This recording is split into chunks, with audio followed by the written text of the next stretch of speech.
नमस्कार, my name is N K शाही। आज हम इंपरेटिव सेंटेंस के बारे में पढ़ने जा रहे हैं। इससे पहले हमने use of is am are present में, use of was were past में, use of will be shall be future में पढ़ा। उसके बाद हमने नंबर, पर्सन और केस के बारे में पढ़ा। अगर आपने उन वीडियोस को नहीं देखा है तो एक बार चैनल पर जाकर देख लीजिएगा, इंग्लिश बाय एनके शाही। आपको बहुत कुछ उसमें नया सीखने को मिलेगा। आज हम इंपरेटिव सेंटेंस के बारे में पढ़ने जा रहे हैं। इंपरेटिव सेंटेंस ऐसा ग्रामर है, एक तो सबसे आसान ग्रामर है ये, और ये दुनिया में हर जगह पे यूज होता है। दुनिया का हर इंसान वो यूज करता है। चाहे आप बस स्टैंड में जाइए, चाहे एयरपोर्ट पे जाइए, चाहे रेलवे स्टेशन में जाइए, आप चाहे घर की बात करें, स्कूल की बात करें, एग्जामिनेशन सेंटर की बात करें, आप जहां भी जाएंगे इंपरेटिव सेंटेंस का यूज वहां पे आप करते हैं या सामने वाला आपके साथ करता है। चाहे दुनिया का कोई भी इंसान हो, वो हर इंसान इंपरेटिव सेंटेंस का यूज करता है। चाहे वो अमीर हो, चाहे गरीब हो, चाहे प्रधानमंत्री हो, चाहे चीफ मिनिस्टर हो, चाहे वो भिखारी हो, चाहे स्कूल में आप जाते हैं तो टीचर्स हो, स्टूडेंट्स हो, या घर पर हो या पार्टी में हो, जहां भी आप लोगों से मिलते हैं हर जगह पे आप इंपरेटिव सेंटेंस का यूज करते हैं। और इसके पीछे यूज करने का सबसे बड़ा कारण है कि ये दुनिया का सबसे आसान ग्रामर है। इसको आप बहुत आसानी से समझ सकते हैं और यूज भी कर सकते हैं, और इवन आप करते भी है यूज, चाहे आपको पता हो या ना हो, बट आप यूज करते हैं इन ग्रामर का। और दुनिया का हर इंसान यूज करता है, चाहे वो भिखारी क्यों ना हो, चाहे वो देश का प्रधानमंत्री क्यों नहीं हो। चलिए देखते हैं कैसे इसको यूज करना है। इंपरेटिव सेंटेंस का मतलब होता है आज्ञा सूचक वाक्य। ये ऑर्डर करने के लिए, रिक्वेस्ट करने के लिए, कमांड करने के लिए, एडवाइस करने के लिए, वार्न करने के लिए, सजेस्ट करने के लिए और इंस्ट्रक्शन देने के लिए हम इसका यूज करते हैं। इसमें यू सेकंड पर्सन की बात होती है जो यूज होता है, बट यहाँ पे ये हाइड रहता है। जैसे मैं बोलूं यहाँ ये कम है, तो मैंने बुलाया तो आपको ही है, लेकिन यू यहाँ पे साइलेंट है। इस बात का ध्यान रखिएगा। इसका बहुत यूज होता है, पूरी दुनिया में हर जगह पे यूज होता है, चाहे भिखारी से लेकर प्रधानमंत्री तक दुनिया से हर इंसान यूज करता है इंपरेटिव सेंटेंस का। रिक्वेस्ट की बात जब आपको करना हो तो प्लीज का यूज कीजिएगा। जैसे please come here, please shut the door, please shut the window, please help me. तो जब भी आपको रिक्वेस्ट का भाव, रिक्वेस्ट के लिए यूज करना हो तो आप प्लीज ला के यूज करा करें। इसका रूल भी बहुत आसान है। इसमें आपको वर्ब का फर्स्ट फॉर्म लगाना है सबसे पहले, फिर आपको ऑब्जेक्ट लगाने हैं और अदर वर्ड्स लगाने हैं सिंपल में। अगर सिंपल तरीके से यूज करेंगे आप, जैसे come here, go there, talk to me, don't tell a lie, और नेगेटिव में यूज करेंगे तो हमेशा डोंट का यूज होगा, डू प्लस नॉट का यूज होगा, जिसका कि शॉर्ट फॉर्म है ये। और फिर वर्ड का फर्स्ट फॉर्म यूज करेंगे। अदर वर्ड्स के अंदर आप जो भी ऑब्जेक्ट होगा या एडवर्ब होगा वो सारे के सारे वर्ड्स आप यूज करेंगे। फॉर एग्जाम्पल मैंने कहा, अगर मैं बात करूं कम हियर, यहाँ आओ, नेगेटिव में बोलना होगा तो मैं क्या बोलूंगा, डोंट कम हियर, वहां जाओ, go there, don't go there, वहां मत जाओ, प्लीज हेल्प हिम, उसकी मदद करो, डोंट हेल्प हिम, उसकी मदद मत करो। तो आप सिंपल अगर बनाएंगे, सिंपल तरीके से बनाना हो आपको सिंपल में, तो सीधा सीधा वर्ड का फर्स्ट फॉर्म लगाएंगे और अदर वर्ड्स लगाएंगे। नेगेटिव में बनाना हो तो सबके साथ आप डू नॉट का यूज करेंगे, जो कि शॉर्ट फॉर्म डोंट लगा के आप टाइम बचा सकते हैं। फिर वर्ड की फर्स्ट फॉर्म लगाएंगे और बाकी बचे हुए वर्ड्स लगाएंगे आप। अदर वर्ड्स में आप ऑब्जेक्ट लगा सकते हैं। अगर वो ट्रांजिटिव वर्ब है तो ऑब्जेक्ट के साथ आएगा, और अगर इंट्रांजिटिव है तो आप उसके साथ एडवर्ब की सहायता से बना सकते हैं। इसमें आप ऑब्जेक्ट, प्रीपोजिशन, नाउन, प्रोनाउन, चूंकि नाउन का सब्जेक्ट और ऑब्जेक्ट फॉर्म एक ही होता है, राम का सब्जेक्टिव और ऑब्जेक्टिव केस राम ही होता है, पर प्रोनाउन के साथ ऐसा नहीं है। प्रोनाउन में सब्जेक्टिव ऑब्जेक्टिव केस अलग होता है। आई का मी हो जाता है, वी का अस हो जाता है। तो ध्यान रखिएगा, जब आप प्रोनाउन का यूज करेंगे तो ऑब्जेक्टिव केस का यूज करना है। फिर आप एडवर्ब का यूज भी कर सकते हैं। इसमें मैंने कुछ एग्जांपल्स लिखे हैं, जैसे लिसन। लिसन का मतलब क्या होगा, सुनो। लिसन टू मी क्या होगा, ध्यान से सुनो। लिसन टू मी केयरफुली, मेरी बात ध्यान से सुनो। तो आप सेंटेंस में आगे बढ़ाने के लिए क्या करेंगे, आप प्रीपोजिशन का यूज करेंगे और एडवर्ब का यूज कर सकते हैं आप सेंटेंस को आगे बढ़ाने के लिए। एक इसमें गेट की सहायता से भी सेंटेंस बनाए जा सकते हैं। Gate plus object plus word की थर्ड फॉर्म लगती है, जिसे कॉजेटिव वर्ब बोलते हैं। कॉजेटिव का मतलब होता है किसी के द्वारा कोई काम करवाना। जैसे for example, get your phone recharge, अपना फोन रिचार्ज करवा लो। Get the room painted, room paint करवा लो। गेट योर हेयर कट, अपना बाल कटवा लो। चूंकि कट का थर्ड फॉर्म तीनों कट ही होता है, cut cut cut. Get your hair cut, अपना बाल कटवा लो। तो आप इसको पॉजिटिव में भी यूज करने के लिए gate plus object plus verb की थर्ड फॉर्म का यूज करवा सकते हैं और कर सकते हैं। मेक भी है, यहाँ पे पॉजिटिव वर्ब की तरह काम करा सकते हैं आप, बट इसमें कंडीशन है मेक के बाद आप ऑब्जेक्ट लगाएंगे, यहाँ पे वर्ब की फर्स्ट फॉर्म लगाएंगे। जैसे मेक हिम अंडरस्टैंड, उसे समझाओ। डोंट मेक हिम क्राई, उसे मत रुलाओ। मेक हिम स्पीक, उससे बुलवाओ। तो आप मेक का यूज भी करेंगे, बट मेक के साथ हमेशा वर्ब की फर्स्ट फॉर्म लगाएंगे, और गेट के साथ गेट ऑब्जेक्ट वर्ब की थर्ड फॉर्म, मेक ऑब्जेक्ट और वर्ब की फर्स्ट फॉर्म आप लगाएंगे। क्या करेंगे, gate plus object plus verb की थर्ड फॉर्म लगाएंगे। पॉजिटिव वर्ब में make plus object plus verb की फर्स्ट फॉर्म लगाएंगे। इस बात का ध्यान रखिएगा। बाकी इसका मैं सेपरेट वीडियो अलग से बनाऊंगा, क्योंकि इसमें आप कुछ एग्जांपल्स बनते हैं, मैंने इसीलिए डाल दिया है ताकि आप इनको आसानी से समझ पाए। ट्रांजिटिव वर्ब की अगर बात हो तो इसमें आप वर्ब के बाद ऑब्जेक्ट लेंगे, जैसे ओपन द विंडो। ओपन यहाँ पे वर्ब है, ट्रांजिटिव वर्ब, और विंडो यहाँ पे आपने एज एन ऑब्जेक्ट लगाया है यहाँ पे, तो क्या होगा, ओपन द विंडो, विंडो खोल दो। इंट्रांजिटिव वर्ब की अगर बात होगी तो वर्ब के साथ आपको एडवर्ब लगा के सेंटेंस बना सकते हैं, जैसे कम हेयर। कम यहाँ पे क्या है, वर्ब है, और हेयर यहाँ पे एडवर्ब है। Got it. और बाकी कुछ सेंटेंस आप वर्ब की फर्स्ट फॉर्म के साथ 2 + V1 लाके बना सकते हैं। और जैसे ट्राई टू अंडरस्टैंड, समझने की कोशिश करो। स्टॉप राइटिंग, लिखना बंद करो। एग्जाम में जब आप एग्जाम देते हैं तो क्या टीचर बोलते हैं आपको लास्ट में, स्टॉप राइटिंग, लिखना बंद करो। तो आप V1 + ing जेरंड है, जो कि वर्ब का ऑब्जेक्ट है, ट्रांजिटिव वर्ब का ऑब्जेक्ट है, आप ऐसे भी बना सकते हैं। और V1 + 2 + V1 भी बना सकते हैं, जैसे ट्राई टू अंडरस्टैंड, समझने की कोशिश करो। जैसे मैंने कुछ एग्जांपल लिखे, लिसन, सुनो, लिसन टू मी, मेरी बात सुनो या मुझे सुनो, लिसन टू मी केयरफुली। तो मैंने यहाँ पे क्या किया, लिसन लगाया, एक वर्ब लगाया और सेंटेंस बना लिया।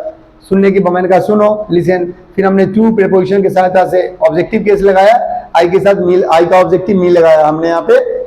फिर इस सेंटेंस में हमने लिसन टू मी केयरफुली लगाया, ये वर्ब है, ये प्रीपोजिशन है, ये ऑब्जेक्ट है, ये एडवर्ब है। इसकी सहायता से आप सेंटेंस को बड़ा कर सकते हैं। अगर चाहे बड़ा सेंटेंस आपको बनाना हो तो वर्ब के बाद आप प्रीपोजिशन, ऑब्जेक्ट और एडवर्ब लगा के सेंटेंस को आप बड़ा कर सकते हैं।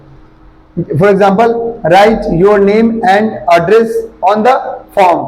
जैसे आप कोई फॉर्म फिल करते हैं तो इसमें इंपरेटिव सेंटेंस का बहुत यूज होता है। आप उसमें देख सकते हैं, right your name and address on the form, मतलब फॉर्म के ऊपर आप अपना नाम लिखिए और एड्रेस लिखने की बात हो रही है।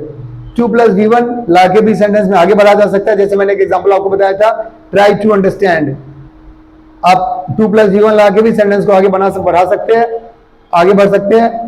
और जैसे talk to me, try to understand, try to speak, बोलने की कोशिश करो। आप यहाँ पे ट्राई के बाद टू लगाया, फिर वर्ड की फर्स्ट फॉर्म लगाया, ट्राई के बाद टू लगाया, फिर वर्ड की फर्स्ट फॉर्म लगाया, तो क्या होगा, try to understand, try to speak. आप ऐसे एग्जाम्पल बना के भी समझ सकते हैं। नेगेटिव जब आपको बनाना हो तो नॉट लगता है इसमें, और इसमें डज का यूज नहीं होता है, हमेशा डू नॉट का यूज होता है। क्यों? क्योंकि क्यों इसमें सेकंड पर्सन यू की बात होती है, और यू हमेशा प्लूरल होता है। हमने इससे पहले वाली वीडियोस में मैं समझा चुका हूं, और आपने नहीं देखा है तो पहले वाली वीडियो चैनल पे जाके देख लीजिएगा। तो नेगेटिव में क्या करते हैं हम, यू के साथ हमेशा डू का यूज होता है, तो यहाँ पे क्या होगा, डू नॉट का यूज होगा। जैसे वर्ड की डू नॉट लगाएंगे, फिर वर्ड की फर्स्ट फॉर्म लगाएंगे और अदर वर्ड्स लगाएंगे। जैसे डोंट टॉक, बात मत करो, don't use phone in the class, class में फोन यूज मत करो, जैसा कि क्लास में इंस्ट्रक्शन में लिखा हुआ है, आप देख सकते हैं, don't use phone in the class, class में फोन यूज मत करो।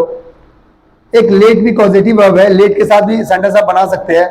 लेट के साथ आप अस लगाएंगे तो ये शॉर्ट फॉर्म में लेट्स बन जाएगा, और वर्ड की फर्स्ट फॉर्म लगानी है और ऑब्जेक्ट लगानी है या अदर वर्ड्स लगानी है। जैसे लेट्स प्ले, चलो खेलते हैं, लेट्स टॉक इन इंग्लिश, चलो इंग्लिश में बात करते हैं, लेट्स कुक फूड, चलो खाना बनाते हैं, लेट्स डू होमवर्क, चलो होमवर्क करते हैं। तो लेट प्लस अस को लेट्स बोलते हैं शॉर्ट फॉर्म में, ऊपर कॉमा लाके हम एपोस्ट्रोफी लाके इसका ये बन गया, और वर्ड की फर्स्ट फॉर्म लगानी है और ऑब्जेक्ट लगानी है। जैसे let's cook food, let's talk in English, let's do homework. तो आप ऐसे भी एग्जांपल इसमें बना सकते हैं। एक और एग्जांपल बना सकते हैं, let plus object plus word की first form plus other word. जैसे लेट हिम गो, उसे जाने दो, लेट हिम प्ले, उसे खेलने दो, लेट हिम स्पीक, उसे बोलने दो। आप बहुत इसका यूज करते हैं, जहां भी आप जाते हैं हर जगह पे इनका यूज करते हैं। V1 चूंकि वर्ड की फर्स्ट फॉर्म है, इसके बाद हम डायरेक्टली फिर से V1 नहीं लगा सकते हैं, इसीलिए वर्ड की फर्स्ट फॉर्म के बाद आप V1 + ing लगाएंगे, जो कि जेरंड होता है, जो कि नाउन का काम कर लेता है। जैसे एग्जाम में आप जब एग्जाम देते हैं तो टीचर क्या बोलते हैं, स्टॉप राइटिंग, क्योंकि स्टॉप क्या है, वर्ड की फर्स्ट फॉर्म है। तो इसके बाद फिर से हम राइट नहीं लगा सकते हैं, दो वर्ड एक साथ नहीं आ सकता है। तो क्या किया हमने, ing लगा के इसको जेरंड बना दिया, जो कि एक नाउन का काम कर रहा है। और आपको पता है नाउन प्रोनाउन सब्जेक्ट ऑब्जेक्ट होता है, वर्ब और प्रीपोजिशन के बाद हमेशा ऑब्जेक्ट लगता है। तो वर्ड के बाद क्या लगेगा, हमेशा वर्ड के बाद आपको ऑब्जेक्ट लगाना पड़ेगा, और ऑब्जेक्ट क्या होता है, नाउन या प्रोनाउन होता है। तो क्या करेंगे हम क्या किया हमने, स्टॉप के बाद ing लाके राइटिंग को नाउन बना दिया, जो कि एक जेरंड है, एक नाउन है और एक ऑब्जेक्ट का काम कर रहा है, सब्जेक्ट का ऑब्जेक्ट है राइटिंग यहाँ पे। तो क्या होगा, stop writing.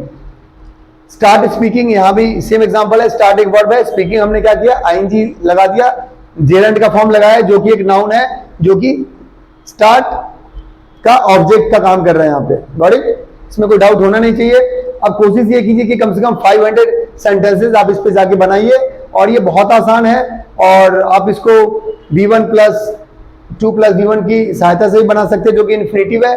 Infinitive 2 plus V1 होता है, और बे इन्फिनिटिव भी होता है, उसको बाद में देखेंगे किसी सेपरेट वीडियो में। तो ट्राई टू अंडरस्टैंड, समझने की कोशिश करो। और V1 प्लस ING भी बना सकते हैं, जैसे मैंने यहाँ पे एग्जाम्पल लिखा है, स्टॉप राइटिंग, लिखना बंद करो, जो कि एक जेरेंट होता है, वर्ब का ऑब्जेक्ट होता है। Got it? तो इसमें कोई डाउट होना नहीं चाहिए। इसमें हम order, request, command, advice, want, suggest और इंस्ट्रक्शन के लिए यूज करते हैं, जैसे कम हियर, यहाँ आओ, गो देयर, वहां जाओ, टॉक टू मी, मुझसे बात करो, प्लीज हेल्प मी, मेरी मदद करो। कोई भी आप एग्जांपल बना सकते हैं। सबसे आसान ग्रामर है दुनिया का। चाहे आप फल में जाएंगे, चाहे आप दवाई की दुकान पे जाएंगे, चाहे आप कहीं भी जाएंगे, पार्क में, हर जगह पे आपने देखा होगा, जैसे नो पार्किंग, या कहीं भी आप जाएंगे तो क्या लिखा रहता है वहां पे? Imperative sentence. और इंपेरेटिव सेंटेंस का हर जगह पे यूज होता है, और बहुत यूज होता है। आप चाहे तो जहां भी चाहे यूज कर सकते हैं। कोशिश कीजिए 500 एग्जांपल्स बनाइए, और उसकी मदद से आप समझिए। आपको कोई डाउट होता है तो मुझे कमेंट बॉक्स में कीजिए। चलिए कुछ एग्जांपल्स की सहायता से एक और समझते हैं इसको। चलिए अब समझने की कोशिश करते हैं इंपेरेटिव सेंटेंस का हम यूज कैसे करेंगे। आप इंपेरेटिव सेंटेंस का, जैसा कि मैंने बताया, ऑर्डर, रिक्वेस्ट, कमांड के लिए यूज होता है। हर इंसान दुनिया का इसे यूज करता है, क्योंकि ये बहुत आसान है। सिंपल की जब बात करेंगे तो आपको सीधा वर्ड की फर्स्ट फॉर्म लगानी है, प्लस अदर वर्ड्स लगानी है, और नेगेटिव में होगा तो डोंट लगाना है। बाकी अदर डोंट्स के बाद वर्ड की फर्स्ट फॉर्म लगाना है, फिर आपको अदर वर्ड्स लगाना है। तो ये बहुत आसान है। जैसे अगर किसी बच्चे की बात करूं तो आप उसे इसकी सहायता से समझ सकते हैं। आप जैसे डू है तो बच्चे को आप बोल सकते हैं डू योर होमवर्क, अपना होमवर्क करो। टेक है तो बच्चे को आप बोल सकते हैं बेटा टेक योर मिल्क, अपना दूध पियो। स्विच है, स्विच आप बोल सकते हैं बेटा switch on the light, switch off the fan. Sit है बेटा sit on the chair. Take है टेक योर मिल्क। यूज है तो आप कह सकते हैं don't use phone in the class, don't use mobile. Sleep है आप कह सकते हैं स्लीप ऑन टाइम। प्ले है बेटा डोंट प्ले हेयर, यहां मत खेलो। राइट केयरफुली, ध्यान से लिखो। Come here, come on time. Shut का मतलब shut the door, shut the window. Tell the truth. तो आप ऐसे इस फिगर की सहायता से आप बहुत इजीली समझ सकते हैं। कहीं भी आप यूज कर सकते हैं। बैठने की बात है तो सिट डाउन, खाना खाने की बात है तो प्लीज टेक ब्रेकफास्ट, दवाई खाने की बात है तो please take medicine on time. मान ली पंखा चलाना है तो please switch on the fan, बंद करना है please switch off the fan. Class में फोन नहीं चलाना है, इंस्ट्रक्शन देना है तो क्या करेंगे आप? Please do not use phone in the class. Homework करने की बात है please do your homework. Time पे आने की बात है प्लीज कम ऑन टाइम। अच्छे से लिखने की बात है प्लीज राइट केयरफुली। चेयर पे कुछ बच्चे लिख देते हैं तो आप कह सकते हैं please don't write on the chair. तो आप इंपेरेटिव सेंटेंस का यूज हर जगह पे कर सकते हैं, क्योंकि ये बहुत आसान है। आपको सीधा वर्ड की फर्स्ट फॉर्म लगानी है, अदर वर्ड्स लगानी है। नेगेटिव में डोंट के साथ वर्ड की फर्स्ट फॉर्म और अदर वर्ड्स लगानी है। जैसे झूठ मत बोलो, डोंट टेल अ लाई। तो कैसे भी कोई भी example, please tell me the time, कृपया टाइम बताइए। प्लीज रेस्पेक्ट योर पेरेंट्स, कृपया अपने पेरेंट्स की इज्जत कीजिए। तो आप कैसे भी सेंटेंस बना सकते हैं। इंपेरेटिव सेंटेंस बहुत आसान होता है और इसे आप हर जगह पे यूज करते हैं। और रेस्टोरेंट में जाते हैं तो क्या बोलते हैं? Please pay cash. कहीं भी आप इसका यूज कर सकते हैं, जहां के भी आप जाते हैं तो आप इसका यूज करते हैं। Got it? तो कोशिश कीजिए 500 सेंटेंसेस कम से कम बनाने की। और आपको कोई डाउट हो तो आप कमेंट बॉक्स में कीजिए, कुछ एग्जांपल्स और देखते हैं। Got it? तो इंपेरेटिव सेंटेंस में कोई आपको डाउट होने नहीं चाहिए, बहुत आसान है। आप वर्ड की फर्स्ट फॉर्म से सेंटेंस बना सकते हैं। जैसे कम हेयर, सीधा वर्ब लगा के आपने वर्ड की फर्स्ट फॉर्म लगा के आपने बना दिया। और रिक्वेस्ट करना हो तो प्लीज लेके बना सकते हैं। नेगेटिव रहना है तो आपको डोंट की सहायता से बना सकते हैं। क्योंकि यू सब्जेक्ट इसमें साइलेंट रहता है तो डज आप लगा नहीं सकते, क्योंकि यू हमेशा प्लूरल ही होता है और प्लूरल के साथ हम डू लगाते हैं। तो हमेशा क्या लगता है? डू नॉट का यूज होता है। Got it? Don't use phone in the class, don't come late, don't tell a lie. तो इस बात का ध्यान रखिए। ये बहुत आसान है और आप इससे कुछ एग्जाम्पल बनाने की कोशिश कीजिए। दुनिया में भिखारी से लेकर प्रधानमंत्री तक कोई भी इंसान दुनिया का हो, हर इंसान यूज करता है। चाहे वह पढ़ा लिखा हो या नहीं हो, हर इंसान यूज करता है। चाहे उसे पता हो या ना पता हो, पर वो इंपेरेटिव सेंटेंस का यूज करता ही है। Got it? अब बिना इंपेरेटिव सेंटेंस का आप कोई भी ना तो स्पीच बना सकते हैं, ना तो एग्जाम में आंसर कर सकते हैं, ना तो प्रेजेंटेशन दे सकते हैं, नहीं तो जीडी डिबेट, कुछ भी आप नहीं कर सकते हैं। क्योंकि इंपेरेटिव सेंटेंस का हम हर जगह पे यूज करते हैं। और बिना इंपेरेटिव सेंटेंस का आप order, request, command, advice, warn, suggest और इंस्ट्रक्शन दे ही नहीं सकते हैं। तो आपको इम्प्योरिटी सेंटेंस यूज करना ही होगा और आप करते भी हैं। आपको कोई डाउट होने नहीं चाहिए। अगर आपको कोई डाउट है तो कमेंट बॉक्स में कमेंट करके पूछ सकते हैं या व्हाट्सएप करके पूछ सकते हैं। और आपको अगर वीडियो अच्छा लगा हो तो कमेंट बॉक्स में कमेंट करके अपना फीडबैक जरूर दीजिए। चलिए, थैंक यू।